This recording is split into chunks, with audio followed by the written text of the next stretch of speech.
শেষ পর্যন্ত জোটের জট কাটার দিশা মিলল না মুর্শিদাবাদে। বহু আলোচনাতেও অধরাই থেকে গেল সমাধান সূত্র। প্রদেশ কংগ্রেস সভাপতি জেলাতেই সমক সমরে হাত হাতুড়ি। 22টির মধ্যে 10টি আসনে মুখোমুখি লড়াই হবে বাম কংগ্রেস প্রার্থীদের। সোমা মাইতি আমাদের প্রতিনিধি আমাদের সঙ্গে রয়েছেন এই মুহূর্তে টেলিফোন লাইনে। সোমা, খোদ অধীরের গড় মুর্শিদাবাদ, সেখানেই জোটের সেভাবে দেখা মিলছে না, সেখানে মুখোমুখি লড়াই করছে বাম এবং কংগ্রেস। দেখো, মুর্শিদাবাদ জেলায় যে 22টি আসন রয়েছে তার মধ্যে এখনো পর্যন্ত যেটা সম্পূর্ণ ছবি যেটা দাঁড়িয়েছে, প্রায় 10টি আসনে মুখোমুখি লড়াই করছে এবং বাকিগুলোতে জোট হয়েছে। এবং যে 10টি আসনের মধ্যে মুখোমুখি লড়াই হচ্ছে তার মধ্যে 3টি রয়েছে বন্ধুত্বপূর্ণ আসনের লড়াই, দমকল, হরিহরপাড়া এবং ভরতপুর। শেষ পর্যন্ত কয়েকটি আসনের লড়াই হবে এমনটা জানা গেলেও কিন্তু নমিনেশনের শেষ দিন গতকাল হয়ে গেছে, কিন্তু কেউ প্রার্থী এখান থেকে প্রত্যাহার করেননি। ফলত মুর্শিদাবাদ জেলার 22টা আসনের মধ্যে 10টা আসনেই কিন্তু জোট। শোভা, তুমি আমাদের সঙ্গে থাকো, তোমার কাছে ফিরছে। এই মুহূর্তে আমাদের সঙ্গে টেলিফোন লাইনে রয়েছেন প্রদেশ কংগ্রেস সভাপতি অধীর চৌধুরী। আপনাকে স্বাগত 24 ঘন্টায়। মুর্শিদাবাদ আপনার জেলা, সেখানে জোটে সেভাবে দেখা পাওয়া যাচ্ছে না। 22টার মধ্যে 10টা আসনে আপনারা এবং বামেরা মুখোমুখি লড়াই করবেন। হ্যাঁ, এটা তো আপনি যেটা বলছেন আমি সেটাকে তো অস্বীকার করতে পারছি না। কারণ আমি ধরুন আলোচনা করেছি সিপিএম পার্টির রাজ্য নেতৃত্বের সঙ্গে। রাজ্য নেতৃত্ব এবং জেলা নেতৃত্বের মধ্যে কোঅর্ডিনেশনে তাদের অভাব, ফলে তারা তাদের মতো করে ক্যান্ডিডেট দিয়েছে। কিন্তু অজিতবাবু, কেন এড়ানো গেল না এই পরিস্থিতি? কেন এড়ানো গেল না এই পরিস্থিতি? আমি একটু আগে বললাম আপনাকে, মুর্শিদাবাদ জেলার যে স্থানীয় নেতৃত্ব তাদের সঙ্গে রাজ্য নেতৃত্বের সমঝোতার অভাব আছে, ফলে এটা এড়ানো গেল না। কারণ আমাদের লক্ষ্য তৃণমূলকে হারানো। এবার মুর্শিদাবাদের বাম নেতৃত্ব, বাম কর্মীরা সারা সিদ্ধান্ত নেবে যে কিভাবে তৃণমূলকে হারাবে। কারণ সিপিএম পার্টির বামফ্রন্টের চেয়ারম্যান বিমান বোস, আপনারা জানেন, তিনি প্রার্থী তালিকা ঘোষণা করেছেন। অথচ যেখানে আমাদের সঙ্গে সমঝোতা হচ্ছে, যেখানে যে জিতেছে তাকে সেখানে প্রার্থী করা হবে, সেখানে প্রথমে তিনি আরএসপির 5টা ক্যান্ডিডেট, পরে মোহাম্মদ সেলিম সাহেব আরেকটা পরাটকের ক্যান্ডিডেট, এভাবে 6টা ক্যান্ডিডেট তারা ঘোষণা করলেন।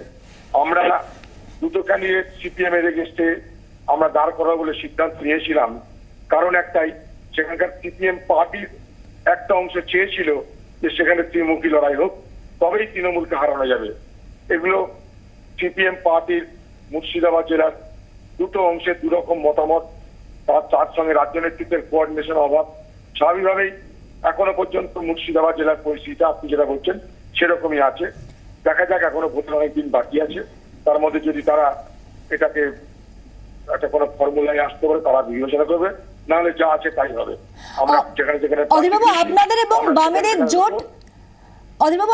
এবং বামেদের জোট তৃণমূলকে হারানোর, কিন্তু যেভাবে আপনারা অর্থাৎ কংগ্রেস এবং বামেরা মুখোমুখি লড়াইতে গিয়েছেন, তাতে কি কোনো প্রভাব পড়তে পারে বলে আপনি মনে করছেন? কোথাও ত্রিমুখী লড়াইয়ের প্রয়োজন ছিল স্ট্র্যাটেজিক কারণে, সেটা স্থানীয় সিপিএম এর নেতারা জানে, তাদের সঙ্গে আলোচনা করে এটা করা হয়েছিল। কিন্তু আবার বলছি, মুর্শিদাবাদ জেলার যে সিপিএম পার্টি নেতা, তাদের একাংশের সঙ্গে আরেক অংশের মতামতের ফারাক আছে।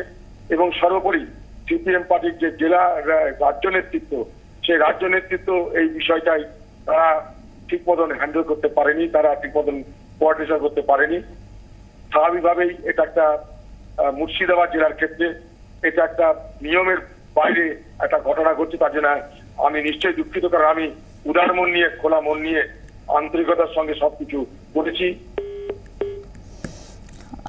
ধন্যবাদ অধীর চৌধুরী। প্রদেশ কংগ্রেস সভাপতি আমাদের সঙ্গে ছিলেন এতক্ষণ টেলিফোন লাইনে। আমি চলে যাবো আমাদের প্রতিনিধি সোমা মাইতির কাছে। সোমা,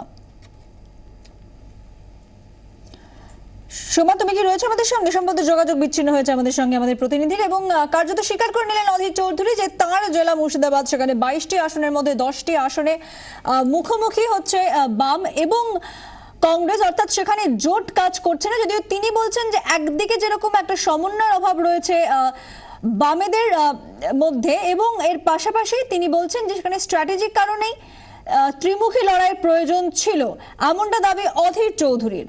বহু আলোচনা হয়েছে, তবে সেখানেও কিন্তু কোনো রকম আলোচনা ফলপ্রসূ হয়নি। মুর্শিদাবাদের 22টি বিধানসভা কেন্দ্রের মধ্যে 10টিতেই মুখোমুখি হচ্ছে হাতাহাতুড়ি। শেষ পর্যন্ত রফা সূত্র না মেলায় কিছুটা চিন্তায় অধীর চৌধুরী থেকে সিপিএম শীর্ষ নেতৃত্ব। তবে জেলার 10টি আসনে এখন বন্ধুত্বপূর্ণ লড়াইয়ের দাবি করছে দুপক্ষ। আমাদের সঙ্গে আবারও রয়েছেন প্রদেশ কংগ্রেস সভাপতি অধীর চৌধুরী। অধীর বাবু, আপনি শুনতে পাচ্ছেন? হ্যাঁ, যেটা আপনি বলছিলেন যে প্রভাব বা কিছু পড়বে কিনা, আপনার কি মনে হয়? প্রভাব না, মুর্শিদাবাদ জেলায় কোনো প্রভাব আমরা পড়তে দেব না।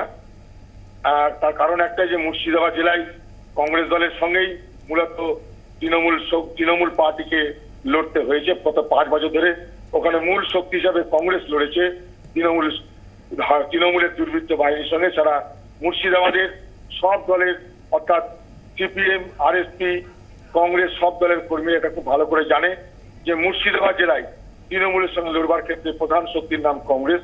তাই আমরা চেয়েছিলাম সমঝোতা করে, এবং বাংলার মানুষ জানে আমি উদার মন নিয়ে আন্তরিকতার সঙ্গে এই সমঝোতার কথা বলেছিলাম। এবং যেখানে যেখানে সমস্যা হয়েছে সেখানে সেখানে কংগ্রেসের পক্ষ থেকে আমরা প্রার্থীপদ প্রত্যাহার করে নিয়েছি। সেটা সূর্যবাবুও আমাকে তার জন্য অ্যাপ্রিসিয়েট করেছেন। এবং আমি আরেকটা জিনিস অবাক হয়ে দেখলাম যে আমাদের জন্য যে বন্টিত কোটা, কৃষ্ণনগরের পাশে কৃষ্ণগঞ্জ বলে একটা জায়গা আছে, নদিয়া জেলার কৃষ্ণগঞ্জ, সেখানে আমাদেরকে কোটা দেওয়া হলো, বলা হলো তোমরা প্রার্থী করো। তারা এবার আলোচনা করে আমাদের সঙ্গে বললে এই প্রার্থীটা ভালো হবে, আপনারা দেখতে পারেন। তারপরে দেখছি তারা আবার নিজেরা প্রার্থী দিয়ে দিচ্ছে। কোথাও কোথাও সিপিএম এর জেলা নেতৃত্বের সঙ্গে সিপিএম পার্টির রাজ্য নেতৃত্বের আমার মনে হচ্ছে কোথাও কোথাও কোঅর্ডিনেশন। এ ব্যাপারে কি আপনি অসন্তুষ্ট অধীর বাবু? হ্যাঁ, দেখুন, অসন্তুষ্ট না হলেও খারাপ তো লাগছেই। অসন্তুষ্ট নয় এই কারণে, কারণ বৃহত্তর স্বার্থ আমাকে দেখতে হবে। আবার সন্তুষ্ট হতে পারছি না এই কারণে যে এতটাই যখন ভালো হলো, শেষটা ভালো হলে খুশি হতাম। অনেক ধন্যবাদ অধীর চৌধুরী। প্রদেশ কংগ্রেস সভাপতি আমাদের সঙ্গে ছিলেন এতক্ষণ টেলিফোন লাইনে। এবং মুর্শিদাবাদে যেভাবে 22টি আসনের মধ্যে 10টি আসনে মুখোমুখি হচ্ছে হাতাহাতুড়ি, তাতে তিনি যে খুশি নন সে বিষয়টি তিনি স্পষ্ট করলেন। এবং কোথাও সমন্বয়ের অভাব রয়েছে বামেদের মধ্যে, এমন বিষয়টি তিনি তুলে ধরলেন। এর পাশাপাশি তিনি আরও যে বিষয়টি তুলে ধরলেন যে স্ট্র্যাটেজিগত কারণেই সেখানে এই ত্রিমুখী লড়াই, এবং তাতে কিন্তু কোনো রকম প্রভাব পড়বে না এমনটাই মনে করেন তিনি।